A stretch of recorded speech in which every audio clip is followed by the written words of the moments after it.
রিয়াদ ভাই অনেক সিনিয়র আর অনেক এক্সপিরিয়েন্স, অবশ্যই হেল্প করছে। ওরাও ফার্স্টের দিকে মেইন বোলিং করাচ্ছিল, সো তখন একটু টাফ ছিল আমাদের জন্য, স্ট্রাগলিং ছিল। আজকের এই ওয়েদারটাতে কোনো চ্যালেঞ্জ ফেস করতে হয়েছে কিনা আজকে ম্যাচটা? জি, অবশ্যই চ্যালেঞ্জিং। এটা আমার ক্ষেত্রে না, আমি ফিল করি যে আমাদের প্রত্যেকটা প্লেয়ারের ক্ষেত্রেই, কিন্তু আমি বিশ্বাস করি যে সব প্লেয়াররাই আর কি মেনে নিছে যে এই ওয়েদারে আমাদের খেলতে হবে। তো এটা আসলে তারপরে মেনে নিলে আর এতটা ম্যাটার করে না। অঙ্কন সিনিয়র পার্টনার হিসেবে মাহমুদুল্লাহ রিয়াদি বেশিরভাগ সময় আপনার সঙ্গে ছিলেন, তো তার কাছ থেকে কোনো ইন্সপিরেশন পেয়েছেন কিংবা বা তার খেলা দেখে নিজের ভিতরে কোনো ইন্সপিরেশন নিয়ে এসেছেন কিনা, বা আসলে মাহমুদুল্লাহ রিয়াদ অ্যাজ এ সতীর্থ এই টিমে আপনাকে কিভাবে হেল্প করেছেন আজকে? অবশ্যই হেল্প করছে, কারণ রিয়াদ ভাই অনেক সিনিয়র আর অনেক এক্সপিরিয়েন্স। সো যখন তিনি আসছে ব্যাটিংয়ে, তো আমরা অনেক কথা বলতেছিলাম যে আমরা কীভাবে আরও সামনের দিকে খেলতে পারি ওভারগুলোতে। তো কথা হচ্ছিল, তো অনেক হেল্প হয়েছে এই ইনিংসে।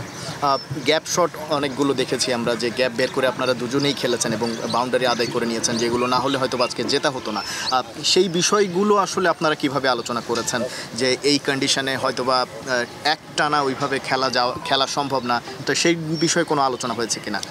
না, দুইজনের ভিতর কথা হচ্ছিল যে এখানে যদি আমরা নিজেদেরকে টাইম দিই, অবশ্যই এরপর আমরা কাভার করতে পারবো। কারণ হচ্ছে ওরাও ফার্স্টের দিকে মেইন বোলিং করাচ্ছিল, সো তখন একটু টাফ ছিল আমাদের জন্য, স্ট্রাগলিং ছিল, কিন্তু বিশ্বাস ছিল দুইজনেরই যে আমরা পরে কাভার করতে পারবো। যখন আপনারা এই টার্গেটটা পেলেন, 150+ একটা টার্গেট আপনারা পেলেন এই মাঠে, তো সেই সময় আপনাদের ভেতরে, ব্যাটারদের ভেতরে বিশ্বাসটা কীরকম ছিল যে এই রান আপনারা চেস করবেন, বা কতটা কঠিন আসলে হতে পারে? কারণ 50 ওভার তো আপনারা ফিল্ডিং করে বুঝেছেন কন্ডিশনটা।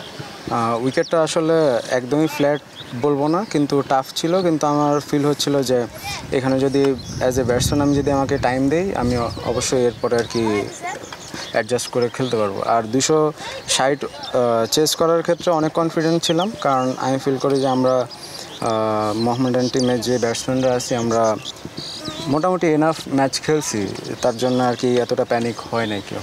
অঙ্কন, এর আগেও আপনাকে এরকম লম্বা ইনিংস আমরা খেলতে দেখেছি, যেটা আসলে বাংলাদেশের ক্রিকেটে একটু অভাব মনে করা হয়, যে লম্বা ইনিংস বাংলাদেশের ক্রিকেটার ওইভাবে খেলতে পারেন না বা ধৈর্যটা নেই।